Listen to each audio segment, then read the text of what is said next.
élite militaire ekoki kozwa décision pour na mboka ekoti na danger contre élite oyo ezokogouverner bomona ngo na mokili yao eloko ngo nazokamwa mingi basoda na biso c'est-à-dire que élite militaire ezali na droit ya kotelema na peuple mpona kolongola eloko oyo bamoni ke ezokonuire peuple mais sengala soko na kati ya société soki bato moko base surpasse te bazwa le devant ya makambo pour changer, apporter bouleversement total ou radical.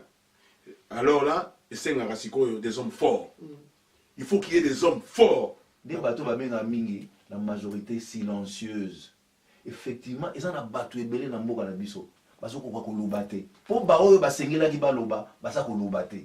Baoyo basengela ki baleka liboso, baganga, bapekisa, batelema, batelemisa, basa kosala yango te.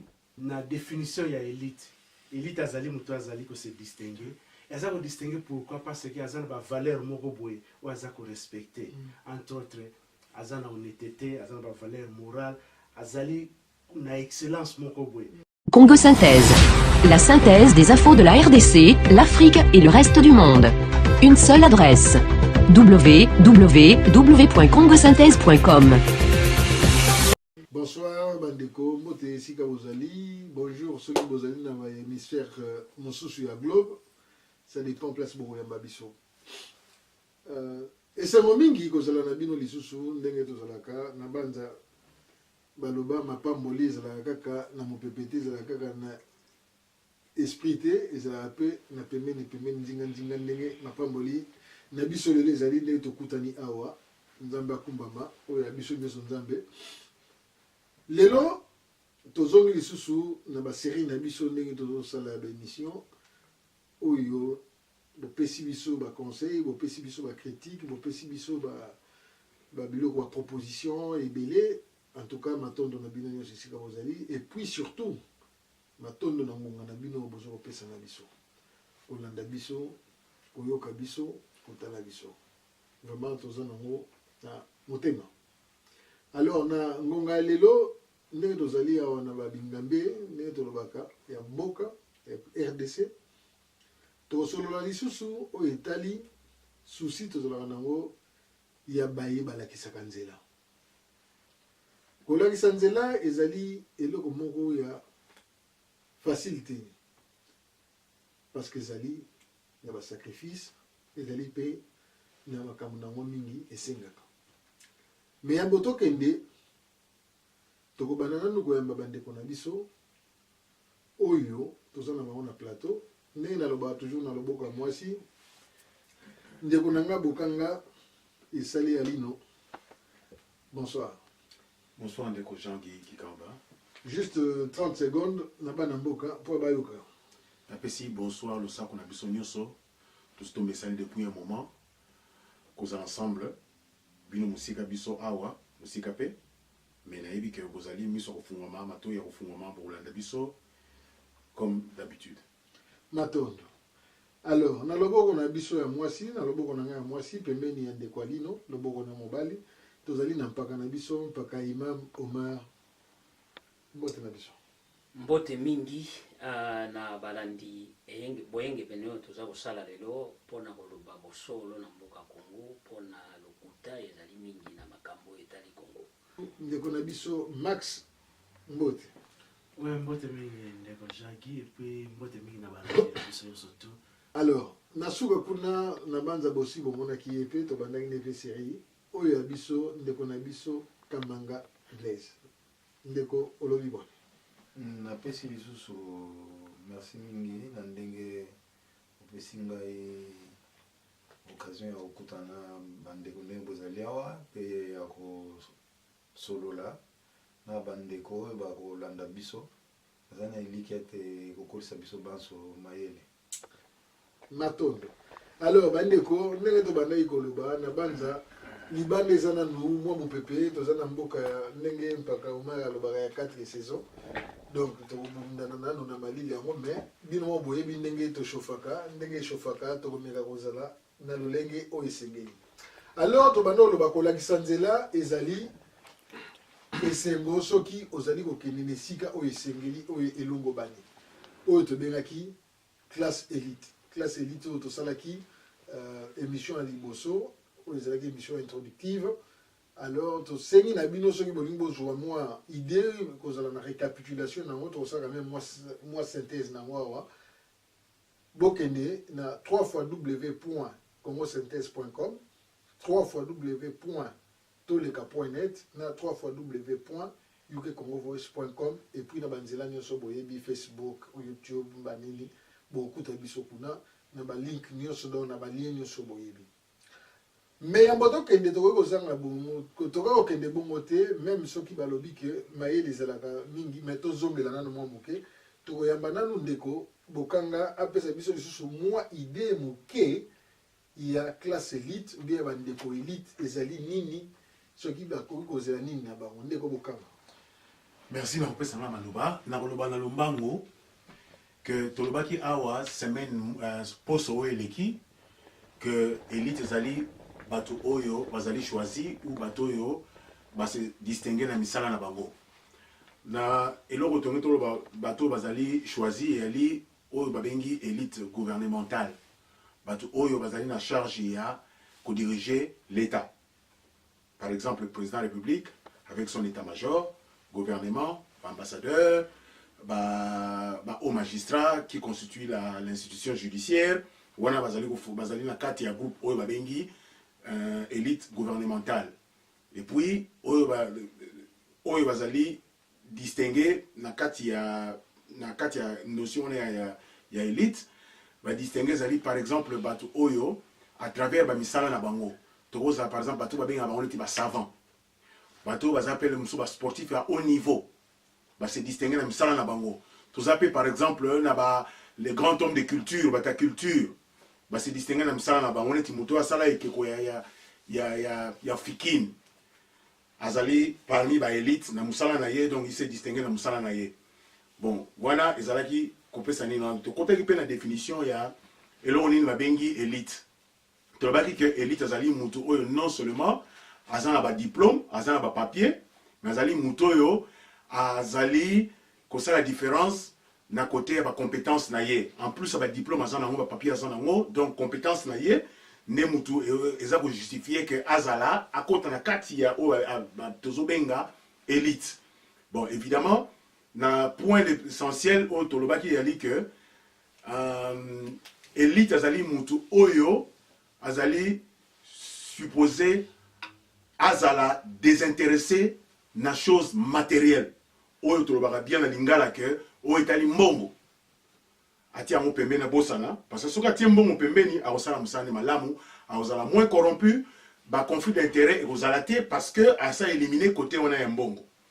Et puis élite azali mutu moko oyo eloko eza ko caractériser ye ezali aza na sens moko ou aza supposé aza na sens ya sacrifice sens ya sacrifice wana eza kosenga na ye ke alekisa avant tout intérêt général et puis aza na sens moko ya conscience nationale wana côté topesaki définition et puis tokendaki susu na biloko mwa élément mke tolobaki que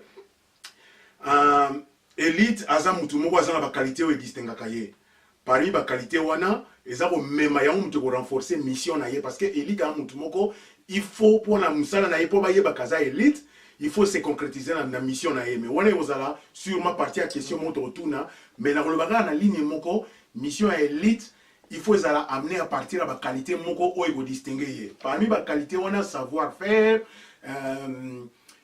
il faut ezala na nini savoir faire na ye il faut ezala na brio excellence ba connaissance nyonso ça fait partie de ma qualité oyo et ko accompagner na musala na ye oyo et sengeli à ça mission na ye et puis tolobaki susu que to saki critique moko ya élite par exemple congolaise et pas na biso pourquoi élite ça en défaillance parce que tolobaki que élite ezali ko manquer vision. Okay. Donc à partir de wana tolobaki que to citaki pe exemple to zoyi exemple ba mboka mususu sika ba élite mususu ba inspiraki pe ba mboka na bango totanga ba komba de Gaulle totanga ba komba Martin Luther King totanga ba Kwame Nkrumah ba Mandela ba tebele ba Mère Teresa donc ba ki pe na ba qualité moko oyo et ça là que na ba mboka na bango moi changement et salima donc élite aza mutu moko pe tolobaki na usuki sa wana que élite na kati ya mission na ye azali mutu moko il faut azana sens critique, il faut azana analyse la société na ye, aïba aussi analyse la société na ye, et puis azana mutumo azana capable de changer ou de transformer niveau de vie à bande qu'on a ye, ce qui a sali yango à côté na kati ya nini. Voilà, récapitulation et sali kitoko vraiment sans ça to yeba tene zo kende mais lombango penza pas ya mpaka imam ndeko bokanga pesi oyo tozalaki na yango mbalelekaki mais lelo est-ce que il y a moyen ya koyebisa biso classification ya élite? Ouais, tozana ba élite parfois ba élite religieuse on a mona ke excusez ba élite wana bo essayer changer ba donner na kati ya bamboka ba élite religieuse na ko citer bien exemple ya Imam Khomeini asa mutu moko oyo ngana mona ye na ba vision moko nano na mona ye bana ba wana libanda na mboka pa na biso to alaki na bato lokwa malula malula azali lien ya bato meme oyo basenga libanda mais lelo ti bato babosa na malula na kati ya lipanda wana malula a contribué makasi po biso tozwa lipanda mais ti lelo mutu moko ayebi te alors tozomona epa na biso on dirait ba élite yango religieux bakomi na sens wana te tozozela bango mais bakomi siko na sens ya bato bamata te mais bato batikala stationné comme ça pour bango pe bafavoriser ba élite oyo ekoya mpona profit ya bato wana. Oui, à part la classe religieuse, est-ce que la média par exemple? Ouais, na média tozaki na ba élite makasi tokokolo bateke bazaki ka bato par exemple mutu lokola ba vie oyo tozomona wana oyo akufa oyo abanda obimisa vie school na ba niwaje wana asaki mutu moko aza mahele tobosana te même azalaki na ye ki azoloba nini sakome azalaki mutu wa mahele il faut to en tout cas vraiment tozokende na ba élite azalaki na formation ya mayele ya kosakana te mais mayele na ye peut-être asalelaki yango na bonzela oyo ekoki kolakisa nini te mais azalaki mpenza parmi ba élite mpe mpo atombolaki mpe niveau ya média yango na communication donc soki toparle sur élite ya média tozomona mpe bakwebi bazalaki ba élite ya solo bazosala mosala eza dépassé bon to oya kokoma na sikoyo mais tolinga toclassifie mpe élite par exemple na classe sociale tolinga toclassifie élite la classe par exemple dirigeante éducative et puis la classe militaire wana tokozongela ngo la classe sociale par exemple tokopesa par exemple lokola mwasi oyo azalaki kondo maréchal mwasi ne azalaki mpe élite ya basi na côté ya social mama Antoinette donc wana ezalaki élite ya oyo azokanisa mpona ke atombola mpe bamosusu oyo baza dimini donc ozomona ke tozalaki quand même na baélite moko ya bato ezala kote basi eza mibali oyo bazoluka ke société quand même e avancé na bato oyo bazali quand même na se ya bozwi donc c'est ça élite tozolinga élite moko ezala na conformité na pasi oyo bato baza nango tozoluka élite te oyo ekoya pona sort ya bato wana c'est ça le problème merci alors Ndeko Max merci mingi na participation na sur lelo vraiment zaka motuya lelo ngana tuna yo limbolela biso na bana mboka elongo ba responsabilité na ba mission ya élite par rapport à la société par rapport à pays na nizanini et na mokola lelo mission na responsabilité élite na RDC et kozalani. Ouais, merci mingi ndeko ngai Jean-Guy et zali esano mingi mpona ngai lisusu komema contribution na ngai ya mwa moke na masolo oyo mpona koloba barole to misala ya élite nde kaka ndeko alobaki liboso awa ndeko kokanga na définition ya élite azali moto azali kose distingue aza kodistingue pourquoi parce que aza na bavaleur moko boye oyo aza korespecte entre autres aza na honnêteté aza na bavaleur morale azali na excellence moko boye yango wana soki omoni bazobenga mutu son excellence c'est parce que excella quelque part mais alors que biso sikoyo justement nazoya wana alors sikoyo biso ifo ngai na koloba ngote bandeko biso moko to juger bato so babenga ba excellence na nini ngai nayebi te bon élite azala efasa na qualité wana ensuite élite aza moto aza kolanda perfection na misala na aza kosala aza koluka asala eloko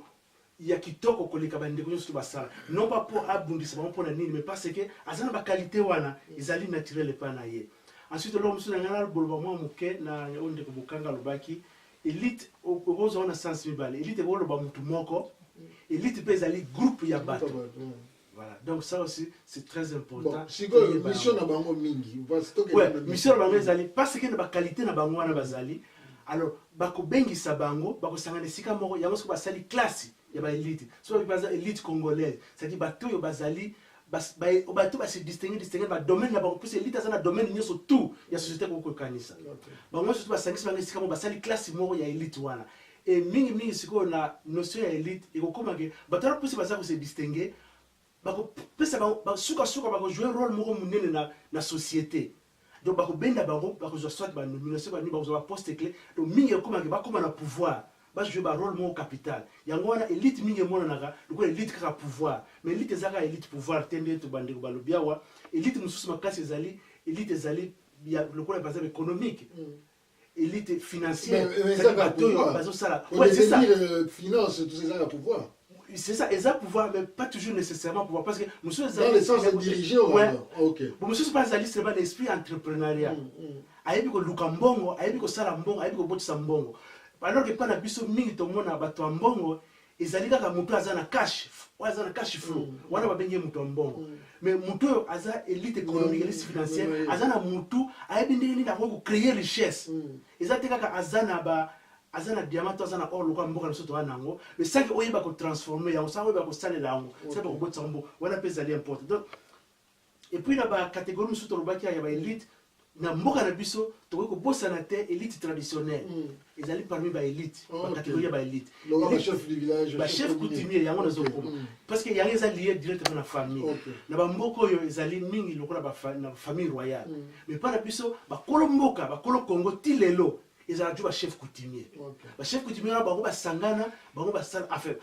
Bango ba sangana na bango monte na makasi oyo isala lokola tango roi Baudouin bandi affaire roi papa koko roi Léopold abandi yango na Henri Monton Stanley ba keiko sangisa banda ba chef coutumier ba sinisi bango ba mikanda po ba ndimake ba adhérer na projet wana ko. D'accord. Wana to zongela ngo pour complément information Nicolas Legaki bambule Legaki a pe pona ba koteka bazamba na biso na banini basangisa ki bango pe banda ko mususu kuna na bakivu na banini basilisa ki bango ba papier donc ils ont continué là. Alors monsieur Blaise de Kamanga yo na otuna moko bana mboka bazela ka mingi situation mboka to yebi contribution na makambo ya mboka ezala na sa mbula ezala na sa mai eloko nini na mukolo ya lelo par rapport à la situation à Mboka RDC parce que on est à souci na mission na biso pour éclaircir na nos situations eloko nini pour revenir na motuna na ngai na situation actuelle à Mboka élite congolaise et kokiko sala ou bien peuple congolais bozela nini de son élite peuple congolais lelo aza kozela eloko na ko en général les alliés épanouissement na ye etali na ndenge te esika congolais akomi lelo ezali na pasi na makambo ebele azali na lokola na boumbu azali komona bolamu na ye na ndenge aza ko mener vie na ye te azokoka kotangisa bana na classe te azokoka aza na esika kokofanda te azokoka kolia te eloko ata moko te aza lokola akomi mitelengano lokola mwana etike lokola manso ata eloko moko eza komona lisusu eza kotambola ndenge oyo eza normal te yango nde attente oyo peuple congolais aza nango vis-à-vis ya élite congolaise matondo ntokozonga mbangu epai ya ndeko Bokanga na motuna moko ndeko Bokanga peuple congolais azalaki une élite comme on l'a dit dans le passé. Élite wana il faut ça la nini et persévérer et continuer. Est-ce que crise oyo tozana ngo na élite ya lelo na mboka est-ce que bako reproduire ngo so bako reproduire ngo comment? Oui effectivement élite na mboka nyoso zaka propre na Congo te na mboka nyoso mikili élite ezara toujours sujet à reproduction. Parce que ceux qui élite se reproduire, eza lokola neti bokufi ya société wana sikoyo eloko na kokoloba na eloko wana lombango ezali que peut-être soki otunaki ngai motuna ya comment peut-on reproduire une élite ou bien élite ya Congo ou bien quel est le modèle de reproduction de l'élite à Congo? Est-ce que va reproduire? Oui, ça, il n'y a pas de doute. Comment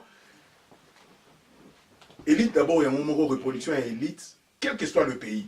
Les longs sont en phase, monde de la modernité. Élite et se reproduisent. Chemin plus connu parmi les chemins évidemment épelés. Par exemple, par voie de l'école. Ok? L'école les alliés supposés à la Vivière République. Et elle place, et elle sort un bassin moro munene où il va y avoir que ceux qui boni bo bimisa batu ba okamba mboka. Batelo ba bimarana, voie ba ko ben ngoza voie royale. Bo créer ba institution ya mboka. Par exemple, ba grande école. Bo créer ba université. Bo créer ba structure ya l'état.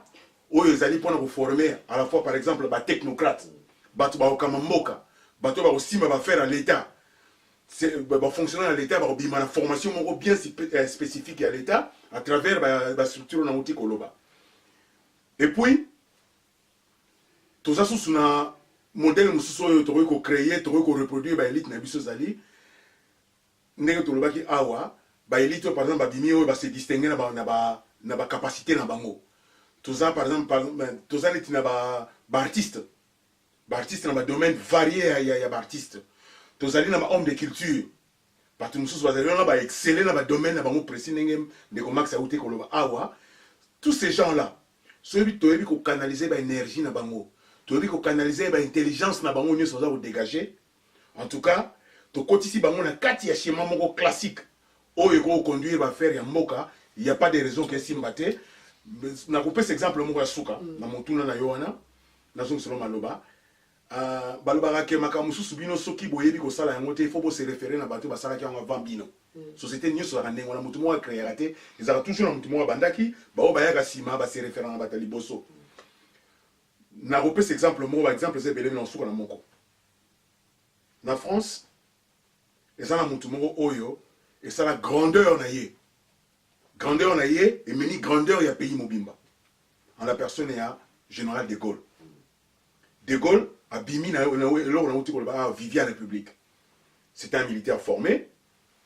Depuis le siècle 1900, il a été formé à l'école d'élite de France, au Saint-Cyr. Avec une vision de la France. Histoire à France, n'est-ce pas bien on s'en va Histoire à France, n'est-ce pas que France est côté dans la période où il y a la turbulence. Et ça dit que De Gaulle a eu un gouvernement provisoire. De 44 à 46, De Gaulle démissionné. De Gaulle a démissionné en 46. De Gaulle a démissionné en 46. Tant que De Gaulle avant Kende, De Gaulle a eu une vision au point en France. Il a eu une formation dans l'école d'élite, avec une vision en France. À l'objet, à Yébissi, Moutou a remplacé De Gaulle. Quand De Gaulle est parti, c'était un certain Maurice. Son nom de famille est Kiminga. Ce type, quand il est venu, il a l'idée d'un projet de Gaulle Zalaki qu'il faut créer ENA. ENA est l'École nationale d'administration. Où il faut former l'élite de l'administration française. Ok? Où les alliés, les bossos à De Gaulle, cher à De Gaulle. Et puis là, on soit assis, mais alliés, après la Deuxième Guerre mondiale, de 1946 à 1973, il y a eu ce qu'on a appelé en France, une trentaine d'années, quelque chose comme ça, sur une formule de Kimingate. Par là. C'était l'époque où France, il fallait se lancer dans la transformation en société. À former l'école polytechnique et Bini, l'école polytechnique en France, il fallait qu'on forme des ingénieurs. Ce qui va TGV le salement en France. Parce qu'il y a eu des gens qu'on a formé l'école polytechnique. Est-ce que Bisson, Namboka, na place tous ali libanda na makila ou ya biso na Congo. On a nini to arrivé te ya ko maintenir exemple ya belito bazaki na lipanda ou ba megai ko telemisa mboka et puis est-ce que to ko zala na bango na mokolo lelo. Ouais, ça dit très bonne question. Pour nous stimuler dans nos millimos à bande ko ici cela veut dire que élite ils ont kabilo ko na tête parce que élite il fait ça là nous intègre il faut bato baza la intégrité liée na culture na bango tala biso tozosaka même ndenge eleki alobi mpo na France je suis d'accord avec lui parce que bafrançais balingaki d'abord baprotéger culture française na bango na élite na bango avant que bato ndenge namoni ke bakoma okota bango na bato bayaka kobebisa donc le Congo soki bavie malula molimo na ezala na kimia na bitumba oyo babundi mpo bazwa lipanda cela veut dire ke bazongaki na basource na bango ndenge nini tokoki koprotege Congo ndenge nini tokoprotege Congo ekende na sens ya bacongolais yango moni meme na baeglise catholique réformation esalemaki na kati ya baeglise catholique bakomi kolandela siko ndenge ya kosambela ninge ya biso baafricain cela veut dire ke élite wana ifezala d'abord lié na ligne oyo ya biso c'est-à-dire que élite koko yekola ba science banini mais il fait ça référence na culture ya biso pour totambwisa élite wana boye selon culture na biso okomona tokokanga epa na biso makambo yo bandokende malamu tango bino bozo préparer ba élite mais bozo pesa bango ba culture mususu ça bazala lié na ba culture ya bango moko nde élite wana moyen pena et ça la progrès na mboka malamu ezali te parce que ezali mwa libanda mais soki tozo former bato to banda sikoko yekola makambo ya biso ya mboka donc recours à l'authenticité et loko wana ezali très makasi et loko wana eza makasi mingi mpona bamboka oyo ya biso ya Afrique soki eloko wana tolongi yango mais makambo ya papa matoko banda soko mona d'accord donc mbala moko epa mpaka max yo mo opesi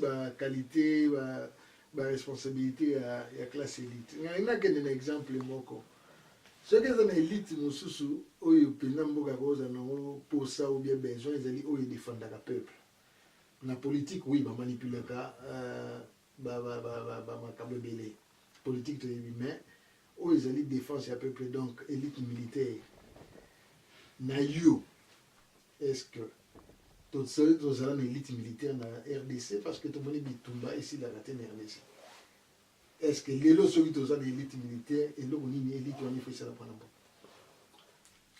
spécifiquement na élite militaire ouais mpona koloba na élite militaire directement tolobaki tozalaka nango parce que tosalaka armée mpe emonanaka ebimaka na miso ya bato ezalaka na basecteur badivision nyonso ya armée ekokai kozala ya mokili mobimba ezalaka ezalaki na armée congolaise to armée zaïroise mais alors avant que tokende wana il faut kozoka mwa moke nsima parce que ya en place histoire ezalaka intéressante yango wana il faut kozoka na histoire ya armée na biso ebandaki ndenge nini place mpe peut-être badéfaut oyo eza lelo euta maseke nango place eza plante euta wana armée na biso tozalaka ntango colon aye toloba na 1800 déjà tobandaka na esclavagisme ye perturbé société africaine ndenge ezalaki établie ensuite colonisation ye sikoyo colonisation ntango ye bakolo mboka ntango bakolon baye bazalaki kotambola na bato bazokengela bango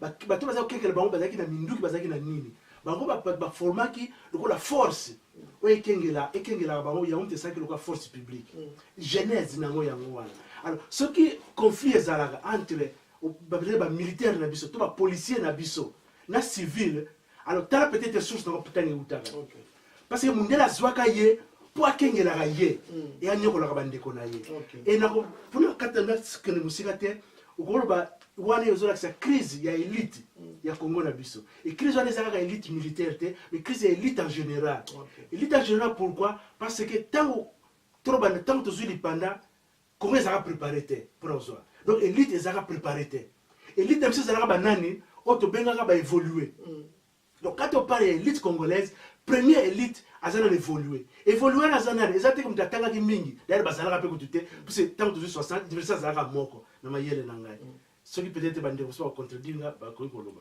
élite université kaka moko et na évolué wana eza seulement moto oyo ayebi kotanga kokoma et moto oyo ayebi azofana na mindele ye akomi évolué mais sikoyo na ndenge tozali tozoloba élite militaire na biso na moment oyo est-ce que ezali na yango na mboka ou bien soki ezali te ndenge bakoki kosala soki ezali eloko nini bakoki kosala mpona na mboka bon élite ezali ndenge tolobaka na ebandeli moto azali kose distingue quel que soit domaine na ye sikoyo tokei na armée est-ce que basoda oyo bazali kose distingue na mboka na biso bazali pour le moment nga nazali awa esali mwa mikolo kozala honnête koloba ke nakoka koporte analyse moko kwa ya makasi si armée na biso actuelle koyeba soki bato baza komergeza mais ndenge ndeko mpe alobaki anebane seke élite bayebaka ye na misala na ye na résultat final na ye alors soki toza na baélite na armée na biso alors armée mosala nange ezalaka nini kodéfendre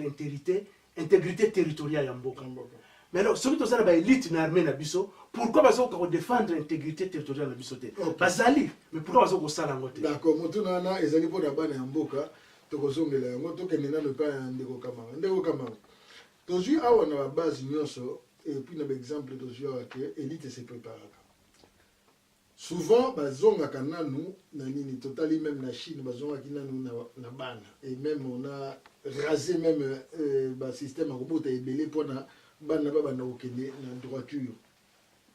Il n'est secret pour personne à koyebaka biso base na biso ya bana ya jeunesse tout ça adolescence ezali mpenza bafoué na yo ozo présager nini mpona préparation ya élite à partir de la jeunesse autour de mboka avec les enfants abandonnés, délaissés, qu'on appelle les Koulouna, les Chégues. Comment peut-on préparer l'élite de demain? Ils allaient impossibilité, mais ils allaient de plus en plus difficile et puis de plus tant ils ont les cas, plus ils ont comme passé. Mais ils allaient cambo, il y a ils allaient kola nazo elembo yo moko na katanda ko monité té situation na katanda ko ils allaient sous yangote. À partir de l'élo, tu as une décision boy. On va dire qu'orienter bilo qu'on a sens, il y a épanouissement, il y a réussite, il y a famille. Et ça, n'engue mo qu'on a kanisi na atana mboka na biso. Armée na biso wana, to mboka na biso, soki mokolo ba congolais, ba ko tia makanisi na bango isika moko. Na ndenge to kende lisusu na nzela oyo isika to komi komilela sikoyo te. Na za sûr. Et ko zo tango, izo kana onka tango. Et vous avez tango, mais tu as zonga pe tu tambola nengo isengeli. Et ça question à éducation, et ça question à n'être remise en question. Vous remettez tout sur la table, vous analysez et l'organisez malam et l'organisez mabé, vous tirez en pembeni, tu ken sens moko oyo élite golinga et orienté makambouane. Des réponses dans la voie gauche.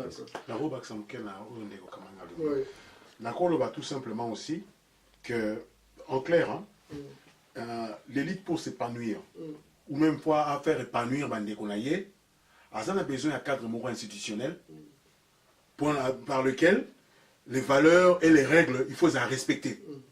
Mais dans le cas du Congo, il se trouve que dans un accord, il y a une possibilité, mais l'équation devient de plus en plus compliquée parce que dans le environnement, moralité zate, éthique zate, tozoye bate tokobanda wapi tokolobana nana kende pembeni po tozwa nani donc ils ont rendre l'équation de plus en plus compliquée. Okay. Merci. Alors Mbaka ça peut-être on a un commentaire mais yo pe nanga tout le monde tozo koloba élite ce que ezali mais quand même tozo mona bato yo bazo bimisa mutu pe bazo kokanga bato na sima. Est-ce que bato na bazo koloba makambo oyo peuple za koyoka?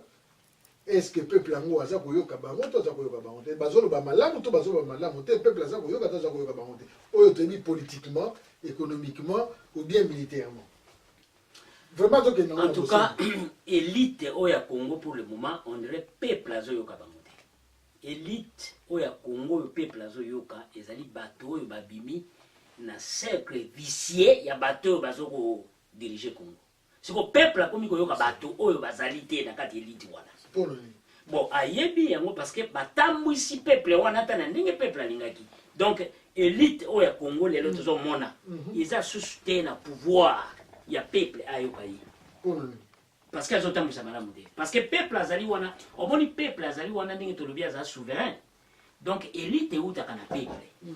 Alors kaka peuple wana oyo bino bozoninga botambwisa yango peuple azali susu koyoka bino te parce que bozo tambwisa ite ndenge peuple atindaki bino ou bien aponaki bino parce que tango peuple azopona azoyeba ke muntu wana azokende po asalisa biso na ndenge oyo biso tokolongwa na pasi mais moto yango tango akomi kuna aza kosala te ndenge peuple wana azomona ke makambo ekotambola yango moni partout bato bazolinga mingi bayoka bato baza libanda oyo baza na kati ya makambo wana donc le problème toza na mona Congo yango wana et puis mpona moke mpona élite militaire soda nayoki baleki balobi moto ya formé armée wana monsieur Kokila oyo ayaki kosala force publique na Équateur wana monsieur Kokila wana ntango ayaki asalaki force publique wana boye mpona babie na bango ezalaki te mpona Congo alors eloko tozangi na élite militaire ezali élite militaire oyo ekoya kobima na idéologie oyo bayaka nango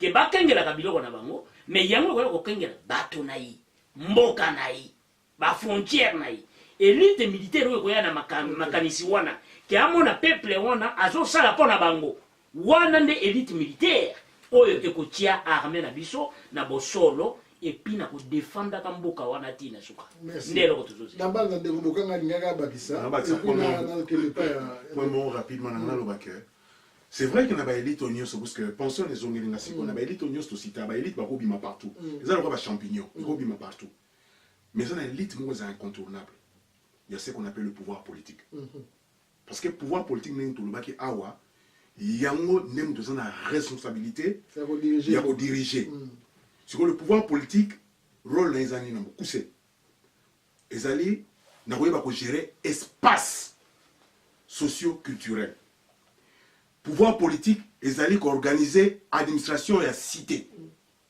pouvoir politique koyeba ko gérer ba ressources humaines eza rôle na ye tolobaki yango awa que pouvoir politique ezali on a pour diriger les affaires de l'État ce pouvoir politique est en place ba pouvoir ba élite tout tangi et goya de yango moko facilement et puis vraiment là que coordination au ça là que tout on a ba élite tout et au converger très bien. D'accord. Merci Ninga. Alors Ndego Max. Ezaline toujours ba quand même un rôle moko dernièrement de ça là qui émission sur les médias paysali pouvoir monene na katamboka OEP Ezaline élite nango. Et là qu'on nini ça là que élite ya média par exemple na biso pas de toujours ba makambo tali biso na mbongo eza kolobela encadrement ba jeunité eza kolobela souffrance ya peuple te eza kolobela nini test que élite wana médiatique ezali manipulée ezali prise en otage ou bien ouais et ezali à la fois direct et simple pour répondre à mon tout là wana parce que soki na se basé kaka ndenge ndeko auti kolobawa pouvoir wana médiatique ezali koya en second na pouvoir moko ezali kolo nango soki siko o ezali boso likolo nango wana eza kopesa yango te esala alors ekosala pe bien te c'est la même chose aussi même na pouvoir juridique ba magistrat na ba tribunaux ba cour pour esala mosala nango bien il faut bapesa yango liberté il faut bapesa bango pouvoir wana ke akoki kozala jamais corrompu akoki déjà kozala comme ça ataka okende kosamba koto akata likambo akata yango ndenge elongo ba ndenge mayele netindi alors bandeko ya média pe bazali na même sort parce que soki bazopesa bango espace te ba évoluer so ekosala kandi alors nayebi ndeko mosusu alobaki seke biso ba congolais il faut totia bwanya na biso mingi na misala oyo tozosala mais soki tokomotia buzoba mingi alors yango nde place tozali awa jamais tokokende na niveau moko ya makasi soki totie buzoba liboso e buzoba soki ekomi na badomaine nyonso tu kaka ya média te badomaine nyonso tu makambo mingi ekomi kaka ya elengi te et média alors yango moto eza lokola kokoafe bango nyonso tu mpo yango eza lokola enzyme oyo eza kofandisa bamakambo nyonso mpo politique eloba ifo ya na média mpo musicien aloba ifo ya na média sportif ifo ya na média alors yango soki ekomi kolalisa bato donc bato mpenza balali pongi malamu alors awa est-ce que ndengana bakisa mo likambo moke na oyo tobandaki koloba wana ya problème toza nango par exemple ya baélite na bamboka na biso mingi eloko mosusu ekozala seke ndenge baélite wana mpese ndeko mosusu alobaka mosusu ntango tobandi makambo ya élite ezali seke ebandeli nango soki ebandaki mabe résultat mpe mosuka mabe parce que ntango élite ya liboso aponami oyo babengaki évolue to eye kokóma bauniversitaire après bauniversitaire kokóma mingi ekóma baprofesseur badocteur après badocteur tokomaki lokola na aristocratie mobusienne que bango na bango bazali kosala tour ba même bato bazongaka bango ba privilégié alors élite oyo bandeli tangi bandaki abengi évoluer ou bengi évoluer directement aza opposé à évoluer ils allaient indigène c'est-à-dire musendi. Alors yo osa évoluer mais papa na yo maman na yo obengi ye musendi. Alors comprenez-moi ndenge nini bokoyi ko zabino sur sika moko boke de l'avant. D'accord, merci. Ce qui te revoir en monter ndenge ya formation ba élite na biso forme ba élite to lingi le problème to lokutana na. D'accord. Avant que dépendre de Kamanga to kana mpakanga ba tselo bomo. Omoni tozo kende na élite tozo mona pe formation ya élite. Parce que tango ba belge bazo tinda bana na classe. Bana mususu ba bandaki ko lela ba kende classe té. Élite na bana wana bazole. Bazole la parce que bazo mona ke ba parents na biso bazoye bateke. Tango tozo kende na classe, eza ko toya ko futisa bango ba mpa ko toya ko souffrir bango toya ko beta bango ba film. Donc boza ko former élite pour na détriment ya ba parents bazo tinda bino na classe. Donc même les lois qui tomoni élite o ezo salema na ba Congo. Ezate élite ko ya pour na tombo la Congo. Mais ça élite o ekoya ko souffrir bande ko na bango batikali o ba pona mité. Alors tu vois comment on a par exemple nebolo baki makamba ba soda. Élite militaire ekoki kozwa décision pour na mboka ekoti na danger contre élite o ezo ko gouverner. Bon mona ngona mokili yao. Et là, on a zo kamwa mingi ba soda na biso. C'est-à-dire que élite militaire ezali na droit ya ko telema na peuple pour na ko longola eloko ba monike ezo ko nuire peuple. Mais pas na biso ezali ngona te élite militaire au contraire ekoti na kati ya makambo ya bato bazo souffrir. Alors il y a zali na neutralité parce que élite militaire ezali entre peuple na ba dirigeant. Alors siko ye aponi na ye akende pas na ba dirigeant pour ba souffrir siko peuple. D'accord. Voilà tout ça.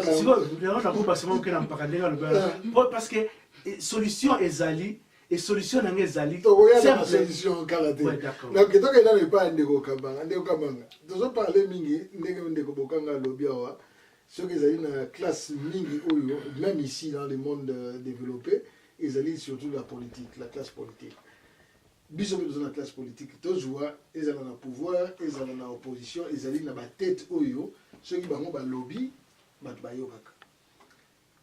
Est-ce qu'il y a une complicité parce que na biso la na neto ba pouvoir nous il faut ezala ka na nini to lo la bato baza ko diriger bon biso na libanda est-ce que na kati ya bato yo ba monique valeur ya peuple congolais a bafoué ezali vraiment comment dirais-je batiango na mabele boye na tapis et là comment est la complicité entre les têtes complicité on a est-ce que tozali na yango ou bien tozali na yango te qu'est-ce qu'on pourrait faire pour na kozala na yango?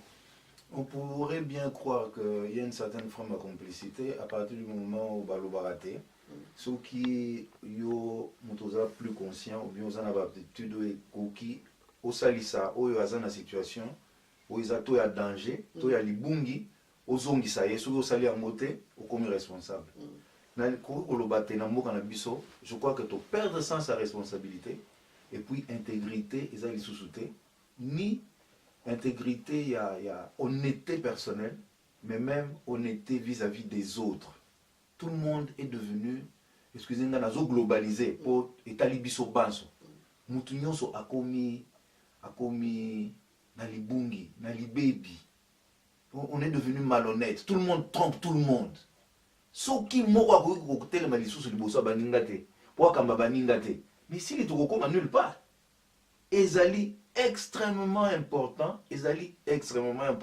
avant que ça ne soit trop tard que la société congolaise se redéfinisse a pesa ye moko ba objectif ya idéal oyo yazo monela na ndenge alingi ko bonga alingi ko koma wapi batu ba koma banani.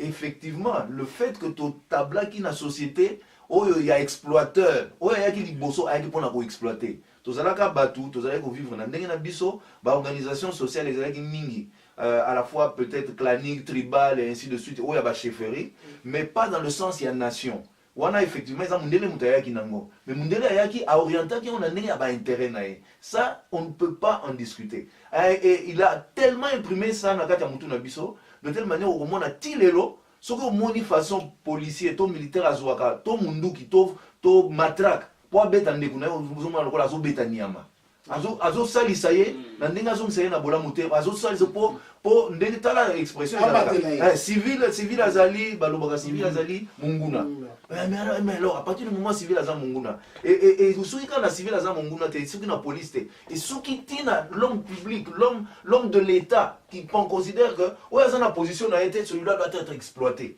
et ça à tous les niveaux. Donc nous devons rediscuter notre société, nous devons tout remettre en place. Bateau va se sentir capacité à koleka liboso baninga to biso mo to mona te to tia bango liboso, il faut basa na mosala wana. D'accord. OK, matondo. To zoye pa na ndeko bokanga. Sikoyo to zolo ba parce que minute pusani. To zo mokuse. Ndeko Max déjà banda okende na ba solution bien ba proposition à solution. C'est vrai to okende mais est-ce que ça na canal moko est-ce que ça na iloko ndenge ndeko bokundani comme un lobby qui est correcté redéfinir ils ont un canal moko piste moko yo to ko pesa pour na zone c'est la même élite de mission nanzela. Tout à fait un bon optimiste que j'ai toujours été. Ils ont toujours la piste. La piste des alliés. Lokola quelques mieux ces alliés pouvoir se vouloir. Na opé c'est un exemple mo. Et c'est qu'on a toujours, on a payé Belé à Moukili, le problème tout ça on lelo, a payé Moussa ils ont connu ces mêmes problèmes. Et c'est qu'on a la société, ce qui bat tout moko, c'est surpasser les devants à ma cam pour changer, apporter bouleversement total ou radical. Alors là, c'est des hommes forts. Il faut qu'il y ait des hommes forts dans la trappe à Mao. C'est l'exemple moro ezo il a ngasiko na mutu ba to ba Mao même ataka De Gaulle na tangiao De Gaulle a contacté en conflit avec quand azali na kati ya azali na 1940 quelque part azali na ba pétain na banani la France occupée ba to ba français bazala ki ba chef na direct hiérarchique bazobanga lui il était capitaine azali na sima na ba photo musu ba tiaye il était même major azwa direction des choses dans zongele on est pas kalobiao c'est lui qui a pris à lobby que Bissot a capitulé, la France ne va pas capituler. Il était jeune parmi tous ces gens-là. A Télémi, Nandenga Bimaki, Nandenga est organisé, résistance, Nandenga Zongi, Nandenga Komaki triomphal, Nandenga français comme libéré. Donc, il a dit que ceux qui n'ont pas mis la bâton sous, bah, reçu ça qui. Et pas la Bissot, il n'y a pas de raison ici de battre. Donc, dans le bapé, sur un point moko. Point moko, il y a deuxième point, il y a souka peut-être. Et ça que. Il faut tout banda ko interpeller société na biso ba oyo baza na capacité wana to kozila tout le monde à interpeller tant musu batunka muke ba o banda ko vanda ba na ko réfléchir ba bi bon voilà assez to moni pasi to nyoko mi muta ye ko la que na ba erreur na ba pasi na bubu nzela il faut ba tout le monde vanda ba bi bon pourquoi cet état de choses pourquoi faut tous à la corrompu pourquoi faut tous à immoral. Pourquoi faut tous à la boye mabé to lingi à monter ce qui est pas baninga mon chose réussir pourquoi pas na biso réussir d'accord alors je sais que plus la conscience on a bengaka tout passe que par la conscience collective OK ce conscience collective et vous avez déjà début à makambo d'accord début à makambo to zongela mokolo mususu na sika na pakoma yo zali wana to lobby élite mususu bande commune ba lobby pe lo sambo élite religieuse au lobaki ils allaient payer pour l'embisabat. Est-ce que ils ont solo conseil mo na mokuse? Avant que na conseil, il faut attendre moto ya markanga na histoire. Ya bateau ba bengi bango religieux. OK. Imam Khomeini. Akima aya en France. Ba kateli courant monde kei. Avant da ba bougie. Mais alobaki ke ako transformer Iran. Bandi ko na photo tala. Le développement scientifique oyezana ba iranien élite wana oye comme ça ba avion ba hélicoptère ba missile ba nini mais tozo luka ba religieux ngo tozo yoka kuna moto wana zaki religieux pe ye Khomeini wana imam Khomeini azaki religieux mais élite na biso ba religieux ba sakuna baza komona te ndenge mboka na biso ekomi tokomi à genoux ye Khomeini abunda kana mokili mobimba abundi na Irak abundi na tous les pays arabes y compris Europe na Amérique na sima bango babundika bango moko mais ti ba kana résistance ti ba réussir mais tala de londenge élite et se transformer na niveau scientifique. Hein? Donc, en tout cas, vraiment, bah, lobby qui na bato na bango que il faut to lande la science tina suka. Et puis, vous avez que bah na sanza. Ok, si vous conseil. Conseil ezali que ba élite na biso religieuse. Ce qui a solo pena balingi que un changement ezala. Batika oyebisaka batu kaka kolelaka na ba église. Parce que kolela tokozwa solution te. Merci. Ezali ko former élite na kati ya ba église na bango oyo ekoya kotombola mboka wana ko. D'accord. Ezali ba biloko papa. Matondo mbali. Tokemba na moko ipa ya mpaka Max na sepela amigo kolobela o zapi base ya nini élite ebandaka na bomwana ebandaka na jeunesse ba formaka yango to kubota mwana ngote et ya ko se former à moins cause na ba signe moko déjà oyo elakisaki déjà ke ya makila.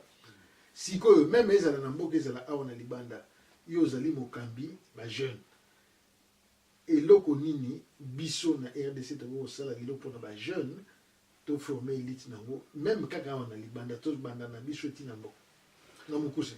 Ouais, awa na libanda na koloba ke ezali déjà ko salama parce que base ya formation ba élite tozoluka eza élite yo alingi mboka na ye alingi pe bato ya mboka wana et yango wana élite solo, c'est-à-dire yo aza na conscience et conscience wana en d'autres mots ezali tout simplement bolingo ya bandeko na ye, bolingo ya mboka na ye. Et mingi soko tali na bana na biso awa peut-être mutu ana Kinshasa to na quelque part na Congo akomona ngo malamu te akorealiser peut-être importance ya mboka wana te msoko bimi tango nostalgie wana bandi kosala yo kozanga mboka wana bandi kosala yo ukomi komona ke batu yoso tuna mikili bazana ba mboka na bango. Alors pourquoi pas biso to za no ya biso, pourquoi pas biso to za la fier na o ya biso et fier wana ikouta na vraie connaissance ya histoire ya ba valeur ya mboka na biso et ya monde eza la base ya ba élite na biso et na rolo bake ndeko lobi wana pona awa et pona jeunesse na biso ba jeune mingi awa baza ko zonga na mboka et baza pe ko investir. Alors lokola tolobaki liboso apekaka soki plateforme eza kopesa bien te soki pouvoir eza supposé et gérer cité na biso ya Congo eza ko gérer ngo malamu te alors ba effort wana ya mike moyen mona neza te ekozala kaka lokola moi litanga ya mbula na kati ebale. Donc c'est pas impossible eza déjà ko salama mais ezozanga kaka moi pousse moka muke pour makambiza ba réalisation mona na jeunesse congolaise au soit na diaspora. D'accord.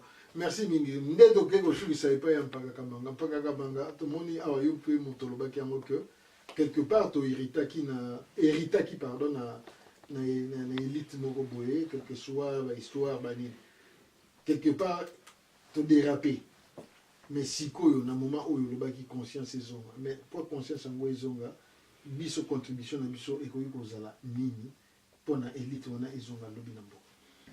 Contribution na biso ezali na ndenge te na ba moyen oyo tokoki kozala nango sikoyo tozonga nde nsima te ndenge napesa elembo moko ya moke okotala na bamboka na biso na bamboka oyo bo excuse nga terme mwana na lingi yango te me bamboka oyo bazalaki kobenga na kala ya basenzi okomona na mboka baponaka moto apamba akamba bato te baponaka moto apamba oyo azangi eloko to aza na bwanya te akamba etuke te akamba ekolo te elingi kolakisa te ezali extrêmement important tosala attention na ba oyo bakoleka liboso na biso to ba oyo tolingi totia liboso na biso bato wana il faut bazala modèle.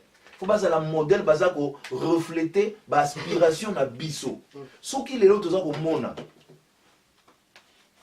déception uti na nini. Eza na ndenge te tango na nina pesa elongo mususu. Soki omoni bobimi esika moko boye. Likambo moko esalemi. Tango mususu omoni bato bazala ki wana balobi eloko te, mais baseka boye. Elingo loba nini? Likambo ya malamu esalemi wana te. Nde bato babenga mingi la majorité silencieuse. Effectivement, ils en a battu ebele na mboka na biso.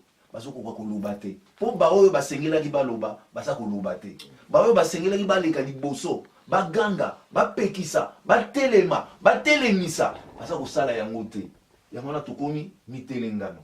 Esengeli na bokasi nyonso topesa na mayele po tobima na kati ya situation oyo eza question ya volonté na biso eza question ya détermination na biso eza na idéal oyo toza nango ya tozolinga kokoma esika nini mpona bolamu na biso banso toza libota moko mpo bolingo nde esangisi biso ekokomisa biso na eloko tozoluka ya solo merci mingi batondo ndenge biso tolobaka na mbanza tolandi biso nyonso bino na biso elongo détermination force na mbanza volonté tolobi yango awa rien n'est jamais perdu soki yo okangi maboko te n'est-ce pas alors soki biso tokangi maboko te esprit ya élite balobi awa na bandeko na ngai que bandeko na biso que il faut kosala nini kozala na esprit ya sacrifice et détermination na intégrité biloko wana nyonso tozala yango est-ce que ngai na yo tozorépondre na bacritère wana soki tozorépondre yango te